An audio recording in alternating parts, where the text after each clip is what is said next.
Namo tassa bhagavato arahato samma sambuddhassa. Namo tassa bhagavato arahato samma sambuddhassa. Namo tassa bhagavato arahato samma sambuddhassa. So today, tomato is a meditation in Theravada. So nowadays, the whole world, meditation is very famous. So many people they try meditation by their own method also. Today, when I emphasize meditation in Theravada only, not other meditation.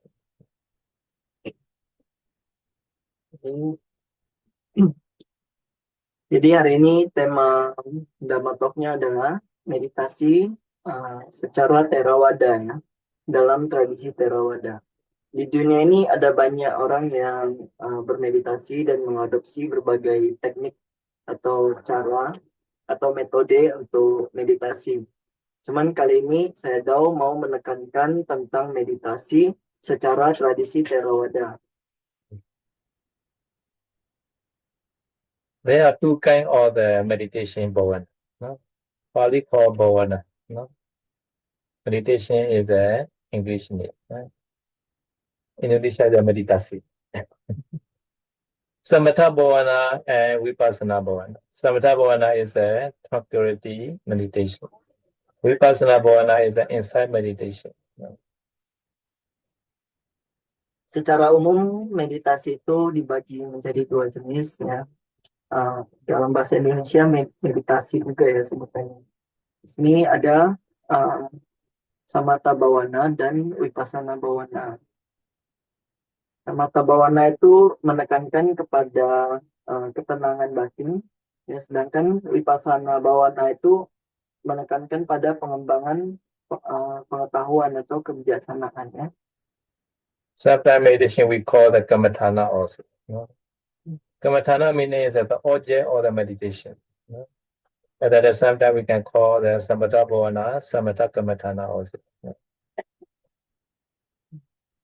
Jadi kadangkala meditasi disebut juga sebagai Kammatthana. Ya. Kammatthana ini mengarah pada subjek atau objek meditasinya.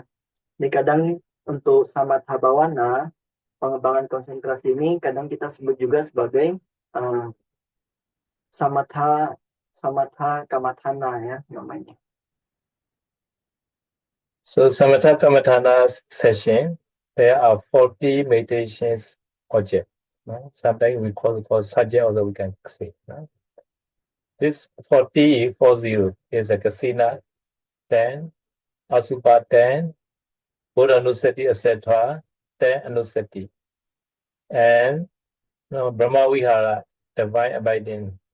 Some people also call Apamenya, 4 meditation, Netta, Guna, Mudita, Upekkha. And Ahari Patikula Senya 1. Now 4 element meditation, Chatuta Dvavatthana 1. Now Arupa Kammatthana, Arupa meditation for altogether 40. Di sini subjek atau objek meditasi untuk samatha itu ada 40 jenis. Ya, yang umumnya kita tahu di sini ada 10 objek kasina, kemudian ada 10 objek asubha, lalu ada 10 anusati seperti Buddha Nusati dan seterusnya. Kemudian ada 4 apamanya atau meditasi yang tanpa batas gitu ya. Ada metta bhavana, karuna bhavana, mudita, dan upekha gitu ya. Kemudian ada satu sanya, yaitu persepsi terhadap kemenjijikan makanan. Ada satu wawatthana, yaitu analisis terhadap 4 unsur ya. Kemudian 4 objek arupa, yaitu objek arupa ruang tanpa batas dan seterusnya. Ya, totalnya 40 objek meditasi. Therefore, this 40 samatha meditation are under the 7 heading.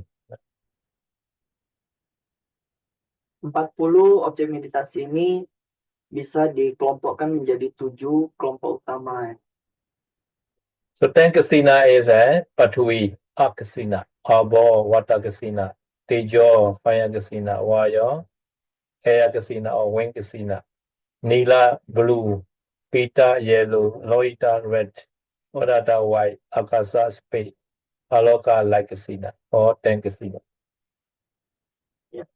Yang pertama, 10 objek 10 objek kasina itu terdiri atas kasina tanah, kasina air, kasina api, kasina angin, kemudian 4 kasina warna yaitu kasina nila atau biru, kasina merah, kasina kuning, dan kasina putih.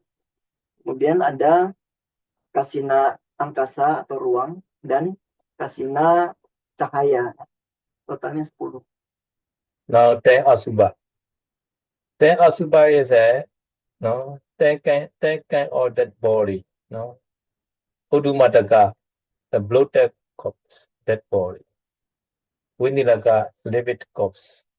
Vipupaka, festering corpse.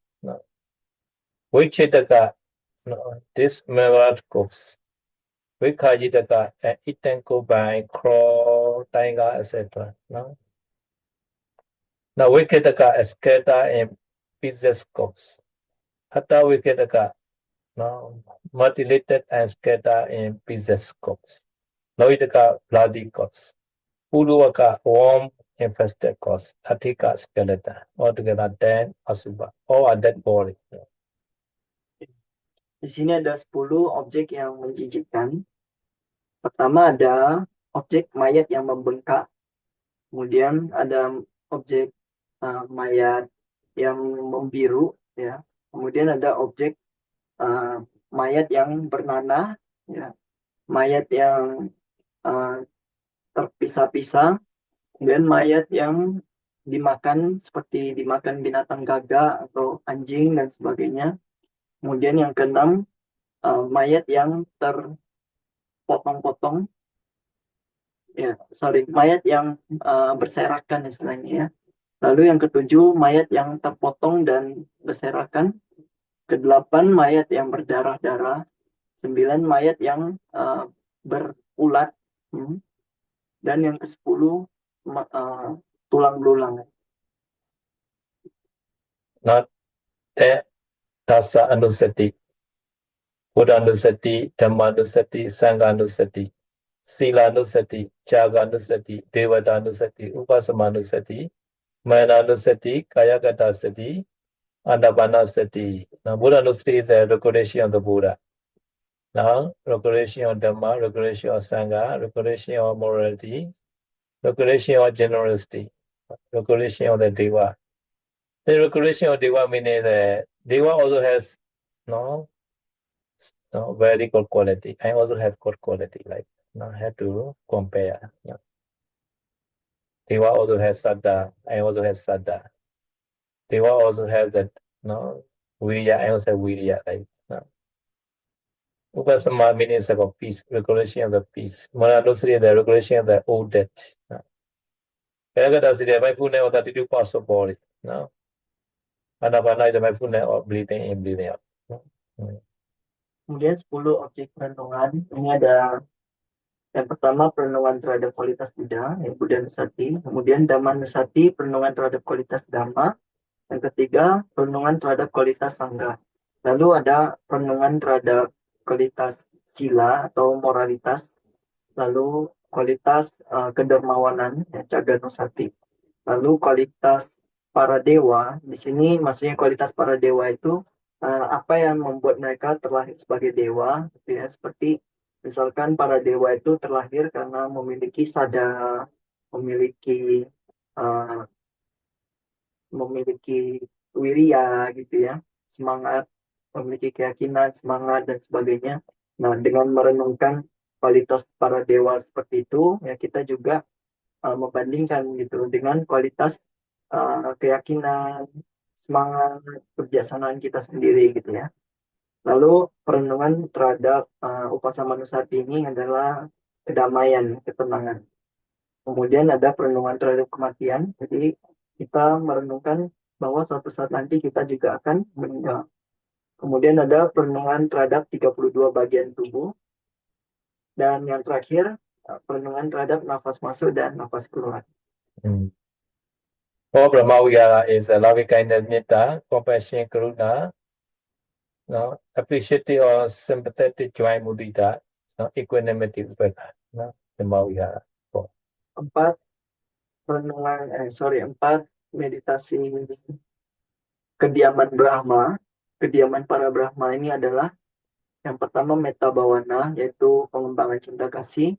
Karuna bawana itu perenungan simpati, belas kasihan. Yang ketiga mudita, perenungan terhadap kebahagiaan apresiatif atau simpati. Dan yang keempat perenungan terhadap keseimbangan, ya. One sanya possession is a Aharipatipula sanya, the possession of the representation of the food.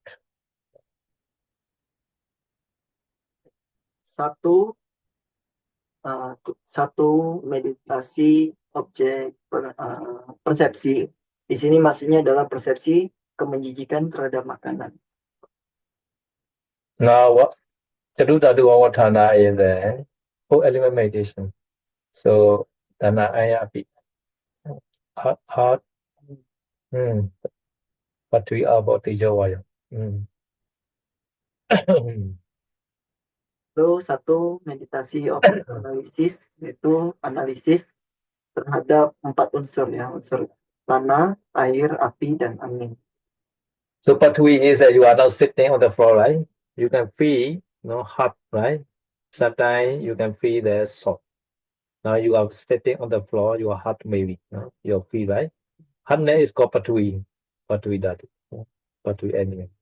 Jadi yang disebut elemen tanah itu, sekarang kan Anda sedang duduk di atas lantai. Anda bisa merasakan bahwa lantai itu keras gitu, ya. Keras ini sendiri adalah karakteristik dari elemen tanah. Ya, kalau saat itu tidak ada keras, maka kemungkinan adanya lunak. Gitu. Are you hot or not?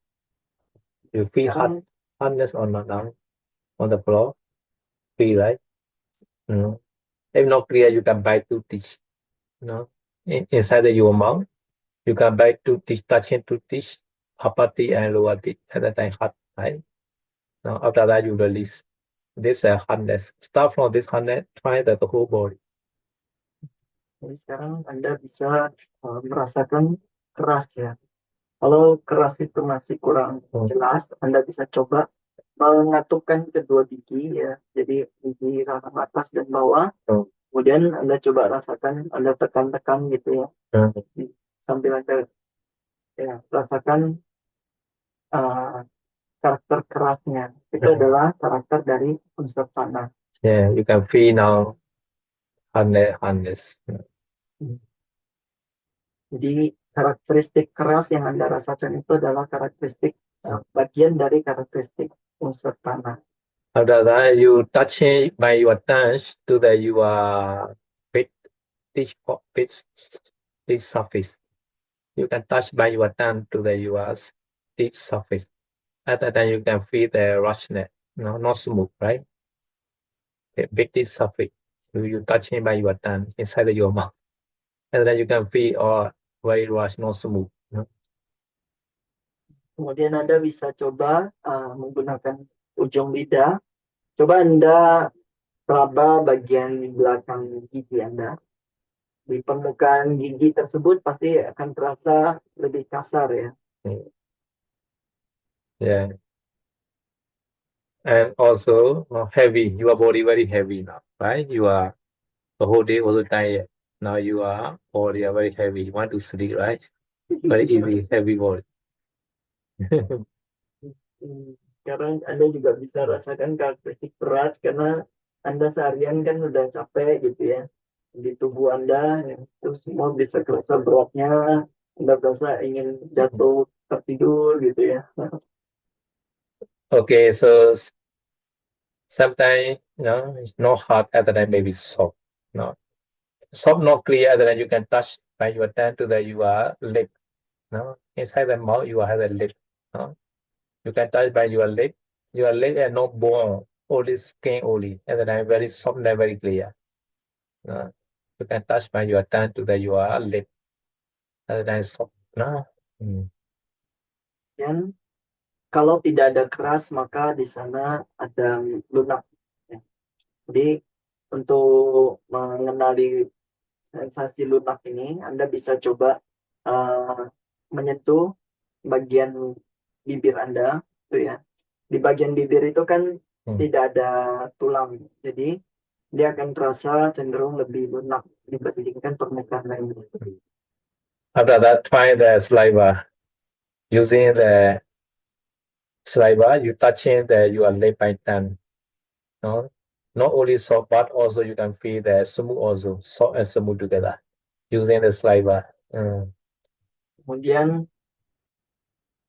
untuk karakteristik lembut atau halus, Anda bisa coba menyentuh bibir dengan menggunakan lidah, tapi dibasahin sedikit gitu ya. Jadi di sana bukan hanya bisa merasakan lunak, tapi juga bisa merasakan karakteristik dari halus atau lembutnya. So now you lift your finger very light, right? Your finger. Compare with your whole body, this one finger are very light. No? You can do that. Like that. Ya, lalu Anda coba angkat satu jari Anda ya. Jari Anda kan terasa sangat ringan gitu. Jadi dengan mengangkat jari ini Anda bisa merasakan karakteristik ringan. So this all six characteristics, hardness, roughness, heaviness, so smooth, light. These six characteristics are all Pathwi Dhatu, earth element only.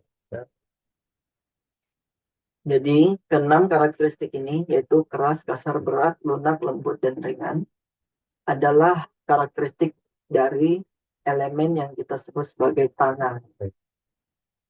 So this characteristic you have to find in the whole body, as much as you can. Nah, jadi Anda harus mencoba memperhatikan, ya, mencermati keenam karakteristik ini di sekujur tubuh Anda dan mengenalinya sebagai elemen tanah. And also inside your mouth, there's some saliva flowing. This called abodhatu, flowing. Kemudian di dalam mulut Anda bisa merasakan ada air liur yang mengalir. Yang mengalir ini adalah elemen air ya. So your body are not split to many particles, many pieces because they're binding, each other binding. This also called abodhatu. Kemudian setiap partikel tubuh Anda itu tidak berpencar kemana-mana, tidak terurai kemana-mana, itu karena di antara setiap partikel itu ada kohesif ya, ada sifat merekatnya satu sama lain. After that, Tejodhatu, fire element. So heat and cold. Now we are air conditioning room, maybe cold. Outside is hot. So not clear at the time. You can try breathing in also cold. Breathing out is hot, warm. Like that. Jadi kohesif itu juga merupakan karakter unsur air. Kemudian untuk unsur api, Anda bisa merasakan karakteristik panas dan dingin. Sekarang kan Anda berada di ruang ber-AC, jadi karakteristik dingin akan lebih dominan terasa. Ketika Anda keluar dari ruangan ber-AC, maka karakteristik panas akan lebih jelas. Panas dan dingin ini dua-duanya adalah unsur api. Another is a wind element. We are sitting now because of the wind is support, not to be fall down. So if not clear, you a little bit move to side, beside, at the time something support to your body, not to fall down. You can feel this supporting. Yang terakhir unsur angin. Ya. Sekarang Anda bisa duduk dengan tegak, itu karena adanya gaya yang menopang tubuh Anda supaya tidak terjatuh. Nah, karena menopang ini juga merupakan unsur dari unsur angin. Kalau Anda kurang bisa merasakannya, Anda bisa coba miringkan tubuh Anda, condong ke salah satu bagian. Nah, di bagian itu pinggangnya akan lebih terasa ada menopang dibandingkan sisi lainnya. Now, another is a pushing. Pushing also wind element. So pushing because the breathing in, breathing out, inside your body, pushing are very clear. Your stomach also, rising and falling because the pushing inside, So you can feel that they're pushing also. They also wind element. But why are that? Yang terakhir adalah karakteristik mendorong. Di sini mendorong salah satunya karena nafas yang masuk dan keluar itu akan terasa jelas ya. Ketika nafas masuk dan keluar itu bisa menyebabkan ada banyak dorongan di sekujur tubuh, termasuk perut yang menjadi kembang dan kempis ya. Perut yang kembang kempis itu juga efek dari karakteristik mendorong. So this four element is not only samatha, vipassana kammatthana also. Everybody have to practice. Jadi mendorong itu adalah karakteristik dari unsur angin. Keempat unsur ini bukan hanya objek yang digunakan untuk meditasi samatha atau pengembangan konsentrasi, melainkan nantinya untuk masuk ke tahapan vipassana pun Anda perlu melatih meditasi empat unsur ini. Now for arupa kammatthana is akasa nijayana, boundless space. Vijnana nijayana, boundless consciousness. Agijnana, nothingness.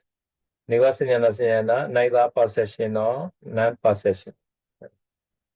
Lalu yang disebut meditasi non-materi ada 4, yaitu Akasananjayatana, meditasi ruang tanpa batas, kemudian Winyana-Jayatana, kesadaran tanpa batas, Akincanyayatana, kekosongan, dan Newasanya Nasanyayatana, yaitu bukan persepsi dan bukan non-persepsi. Okay. So Buddha knows which people is suitable for which meditation. Jadi Buddha bisa tahu meditasi mana yang cocok untuk setiap orang.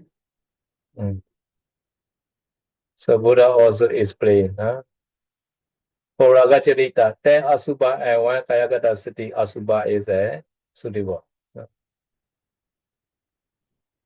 Jadi untuk orang yang memiliki karakter, memiliki temperamen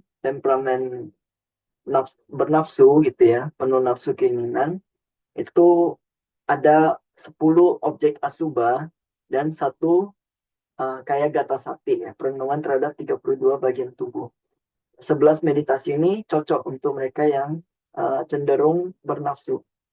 For dosa charita, for apamenya, for brahmavihara, and for kalakasina are suitable.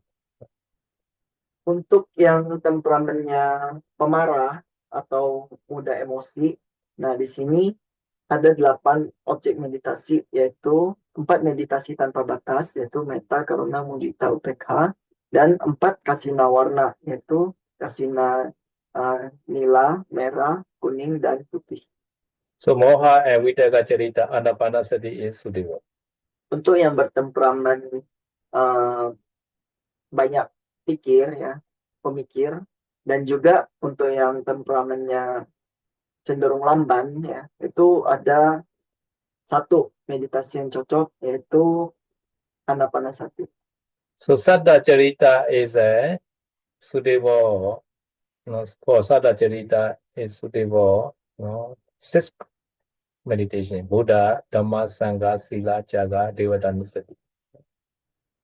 Untuk yang temperamennya punya keyakinan tinggi, orang yang mudah percaya, itu ada 6 meditasi perenungan yang cocok, yaitu Buddha Nusati, Dhamma Nusati, Sangha Nusati, kemudian Sila Nusati, Jaga Nusati, dan Dewata Nusati.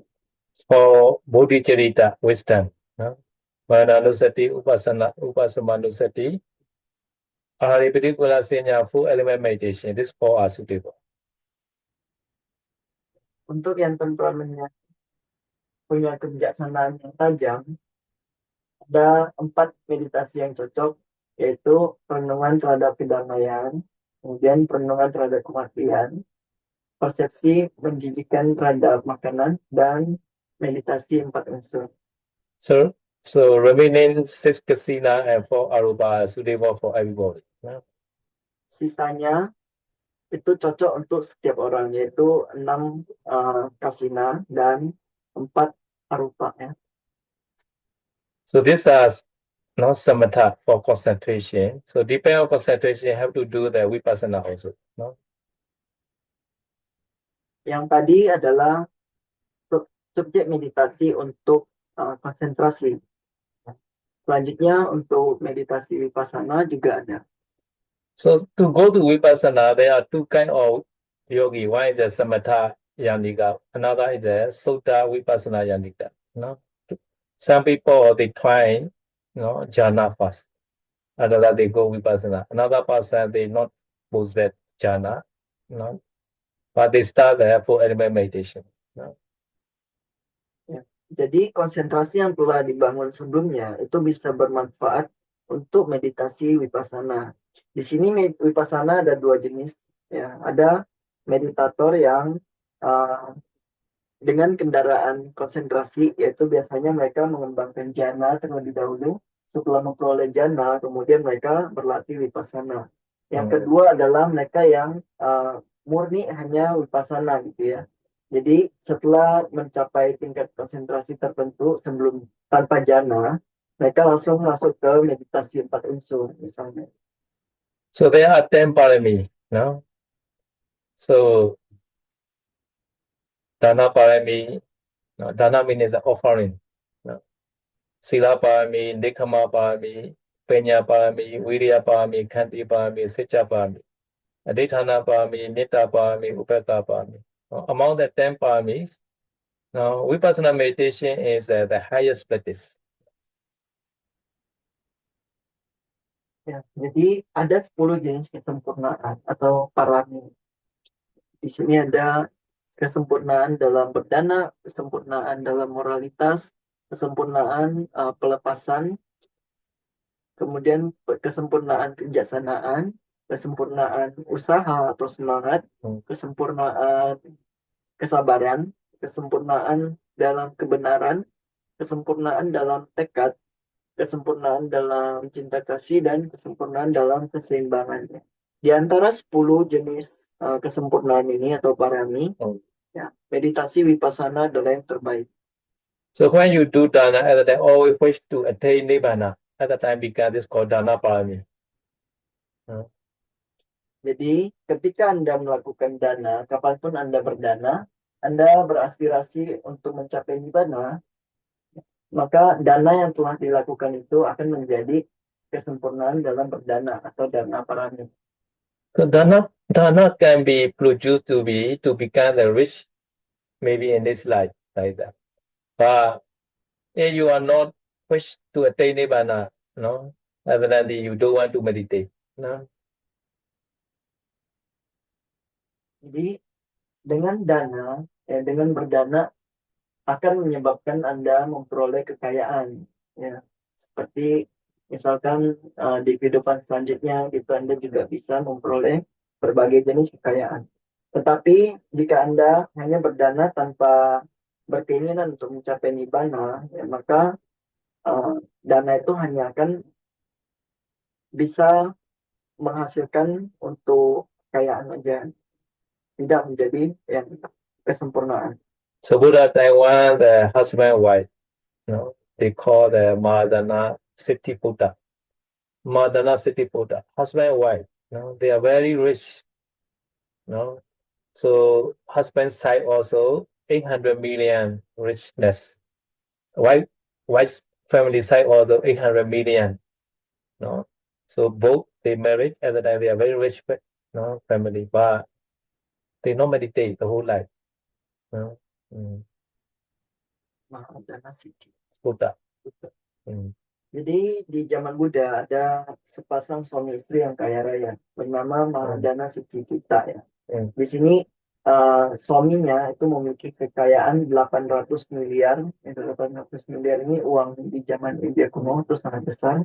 Kemudian yang istrinya juga punya 800 juta kekayaannya. Nah, setelah mereka menikah, mereka menjadi pasangan terkaya. Tetapi mereka kaya namun tidak mau meditasi. So previous like they will be do dana a lot maybe, because they have become billionaire. So now they also some the America, some Euro country they have many billionaire, because they are previous dana maybe previous like that, but they not meditate, because they tune in the dana time they don't want to attain nibbana maybe. Jadi mereka bisa menjadi kaya raya itu mungkin karena di kehidupan lampaunya mereka banyak melakukan dana ya. Seperti misalkan orang-orang Amerika juga ada banyak miliarder dan sebagainya. Tetapi mereka walaupun memiliki kekayaan, mereka tidak memiliki keinginan untuk meditasi. So this husband and wife, if they meditate, because they are in the Buddha time, right? If they meditate in the Buddha sasana, husband may be attain arahant, the wife may be attain anagami, in the young time. And they made a business, maybe they will be become number one, the billionaire in the country. But they also not do business also, because they think, they have a lot of money. Their father, mother also think like that. We have a lot of money, so our son no need to go to school. So not send to the school also. The whole life enjoying the sexual pleasure like that. So like watching movie, dancing, like that. They are play like that. The whole life they do like that. So young time also they not go to the school and also not meditate. If they do business, they were number one the billionaire in the city. And also if not do business, if they were meditate, husband maybe arahant, wife maybe anagami. Jadi ceritanya yang Mahadana Sikitita itu di zaman Buddha seharusnya mereka bisa mencapai kesucian kalau mereka bermeditasi. Nah, masalahnya di usia muda, jadi di usia muda kalau mereka meditasi, yang suami bisa jadi arahat, yang istri bisa jadi anagami. Atau kalau mereka nggak meditasi tapi mereka mulai bisnis ya, mereka bisa menjadi orang terkaya di negaranya. Tetapi di masa muda mereka berpikir, oh mereka sudah kaya gitu. Jadi mereka pun nggak melanjutkan usaha, mereka pun juga nggak meditasi, mereka cuman menikmati kesenangan duniawi. Ya, jadi banyak bermain-main, menonton pertunjukan gitu ya. Anaknya juga nggak disekolahin gitu. So first age they not meditate, no problem. First age meaning another 30, 30. After 30 they should meditate. If they meditate, between the second age 30 to 60, husband stay become the anagami, the wife may be sagadagami. If they do business, they will become number two, the billionaire in the city, because they have a lot of investment. Nah, jadi yang dimaksud usia muda ini adalah 30 ke bawah gitu lah ya. Nah, kemudian kalaupun di 30 ke bawah mereka nggak bisnis ataupun meditasi masih nggak apa-apa. Karena di usia kedua, mungkin 30 sampai 60 katakanlah, kalau mereka bermeditasi, yang suami bisa jadi anagami, yang istri bisa jadi sakadagami. Kesucian 3 dan kesucian 2 kan. Nah, ataupun kalau mereka nggak meditasi, mereka baru mulai bisnis di usia itu, mereka bisa menjadi orang terkaya nomor 2 di negaranya. So after over 60, still have the opportunity they can meditate. After 60 until 90. Between the 60 to 90, they meditate. Now, husband still have opportunity to become the Sagadagami. The wife becomes Sotapanna. If they do business, maybe number 3 billionaire in the city still have opportunity because they allow investment. Yeah. Tapi mereka enggak juga. Jadi kalaupun di usia 60 ke atas baru mereka mulai meditasi, sebenarnya si suami masih bisa capai kesucian tingkat kedua, yaitu Sakadagami. Si istri bisa capai kesucian tingkat pertama, yaitu Sotapanna. Atau kalau mereka lanjut baru mulai berbisnis di usia segitu, mereka masih bisa jadi orang kaya nomor 3. Yeah, reduce only. No, little bit late at the time, reduce the benefit also reduce. So therefore, short meditate the young time start, young age. No, young age start is the best. No. Jadi efeknya itu makin tua makin menurun kualitasnya. Tapi setidaknya masih bisa capai. Makanya sebenarnya usia terbagus untuk mulai meditasi itu adalah dari muda. So this couple, husband and wife, never meditate and never do the business also. So later they become the beggar. No? Tapi masalahnya di 3 usia tersebut mereka nggak meditasi, nggak berbisnis juga. Akhirnya di usia tua mereka jadi pengemis. So meditation also two kind. One is the Sapataka and Parihariya. Sapataka meaning is that regularly practice together with the main meditation method. Parihariya is a main meditation method. So your main meditation method may be Anapana. No, Sapataka meditation like Buddha Nusati, Metta, Asubhama, Nusati. No? Jadi subjek-subjek meditasi atau ya singkat cerita cara bermeditasi itu umumnya ada dua jenis. Yang pertama adalah Sabataka. Di sini Sabataka artinya Anda bermeditasi dengan objek meditasi utama, misalkan Anapanasati, beserta juga mengembangkan meditasi perlindungan. Yang jenis kedua yaitu Parihariya, ini cuma meditasi yang utama aja. Jadi Anda cuma bermeditasi dengan Anapanasati. So Sapataka meditation, sometimes we also call that Tiruvaraka meditation, guardian meditation, or protective meditation. Protective what? Protective from internal, external danger. Internal danger are like kilesa like that. Now 500 Lobha Dosa Moha kilesa. No. It's called internal danger. No. External danger are like that. No. External danger is a danger of the ghost. No. You afraid ghosts, you should try the Buddha Nusati like that. No. Scorpion, snake, tiger, many external danger also. Sometimes weak person, dangerous animal, So you can protect internal, external danger. This for protective meditation. Nah, di sini yang disebut sebagai 4 meditasi perlindungan. Kenapa disebut perlindungan? Ini maksudnya adalah perlindungan dari bahaya secara internal maupun eksternal. Bahaya internal itu apa? Yaitu melindungi dari kilesa-kilesa, dari kotoran-kotoran batin kita ya, dari berbagai rintangan batin. Sedangkan bahaya eksternal ini adalah bahaya seperti bahaya dari orang yang jahat gitu ya, ataupun dari binatang-binatang berbahaya seperti kelabang atau ular dan sebagainya ya.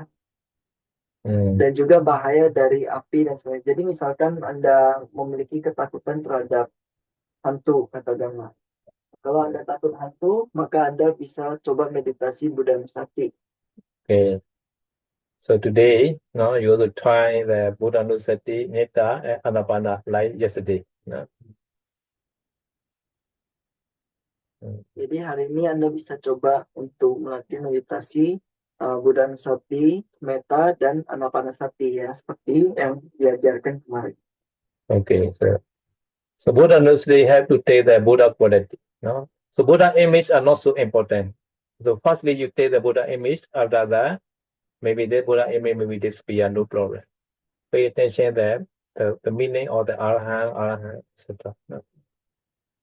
Jadi yang pertama meditasi Buddha Nusati. Di sini sebenarnya objek gambar Buddhanya itu nggak begitu penting. Kalaupun objek gambar Buddhanya hilang, itu tidak masalah selama Anda masih bisa merenungkan kualitas dari Buddha itu. Misalkan merenungkan kualitas arahang, yaitu Buddha adalah orang yang jauh dari kotoran batin. Arahang, seperti itu.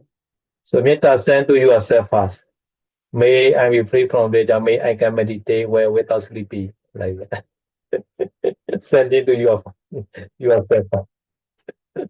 Kemudian yang metta bawana, Anda bisa mengirimkan ke diri Anda gitu ya.